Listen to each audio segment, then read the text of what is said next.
Көктем айының жанға жайлы шуағы жер бетін жылыта нұрын төгіп тұр. Шуаққа ақ қар балбырай балқып жерге сіңіп жатыр. Қызыл шатырлы үйдің алдында күнесте отырған қарт әже Сәрсенгүлге сәлем беруге қайырылдым. Аман саулық сұрасып жатқанда хат тасушы бір топ газет журналды беріп, келесі үйге қарай атының басын бұрды. Әңгіме арасында Оңтүстік Қазақстан газетіндегі Наурыз мейрамы алдында деген тақырыпқа көзім түсіп, дауыстап оқи бастағаным сол еді. Не дейсің шырағау?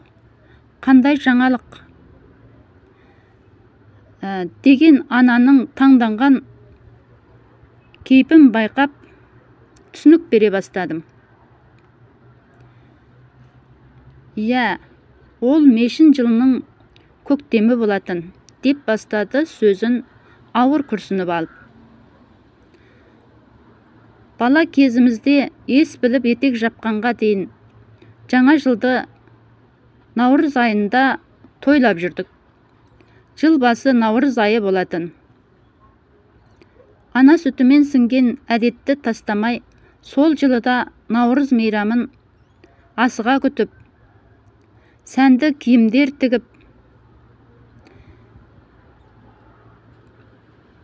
кестелер тоқып, кигіз үйдің басқұрларын жаңадан өріп, наурыз мейрамына дайындалып жаттық. Наурыз мерекесін тойлауға ауылдың ортасына белгіленген алаңға кигіздер төселіп, үй-үйден қазан ошақтар әкелініп құрылды. Дәстүр бойынша 7 түрлі дәннен көже пісіріліп, оны ауыл адамдары түгел бөліп ішу міндет.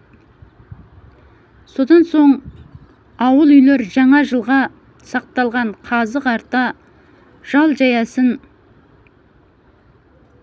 жеңітін, сары майын, ұннан істелген дәмнің неше түрлерін үйіп төгіп тастайды. Асыға күткен жайма шуақты мамыражай күн, жаңа жылды қарсы алыңдар дегендей тау басынан шашырай шығып келеді. Қуаныш мейрамын қоштағандай төбемізден көк аспан мөлдірейді. Жас келіндер жағы 3 аяқты темір аспа ошаққа қазан асып, наурыз көже қамында жүрміз. Әр үйдің адамдары бәрін әкеліп, ортадағы дастарханға төгіп, бір-біріне ізгі тілектерін айтып, жаңа жылмен құттықтап жатыр. Ауылдың енді жиналғаны сол еді. Белестен 3 салт атты шығып бізге қарай жүрді.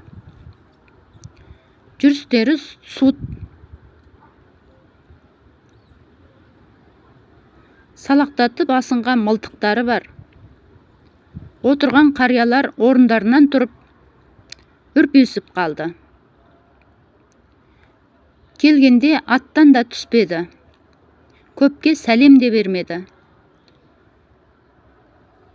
Торы атты көрікті кісі зөңгіге аяғын шірей көтеріліп, бұл не жин?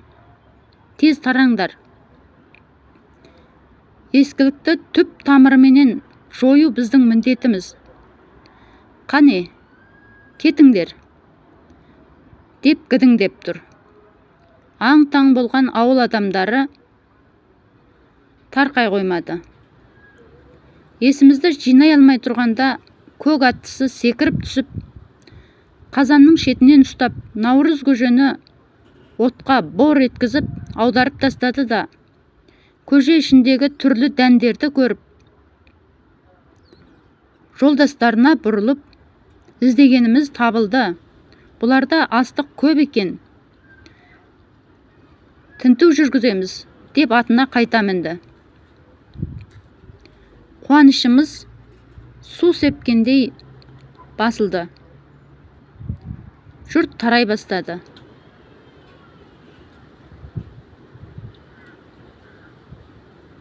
дегеріміз тегісінде отырған 15 үйдің бар астығын тізімдеп, ертеңіне тып-типыл қылып алып кетті. Аз ғана ауылдың көбі аштықтың құрбаны болды. Ел танитын, жер танитын азаматтар елден ауып күн көруге кетті. Мешін жылы қазақ жерінде ұралап апаты жүріп жатты. Наурыз мейрамын ел ұмытып та кетіп еді. Дей отырып, көзінің жасын сығып алды. Өлгенді тірілткен, өшкенді қайта жандырған қазіргі нағыз лениндік саясатқа аналар атынан чексіз алғысымызды айтамын. Сол кездегі елді сарсаңға салып жүргендер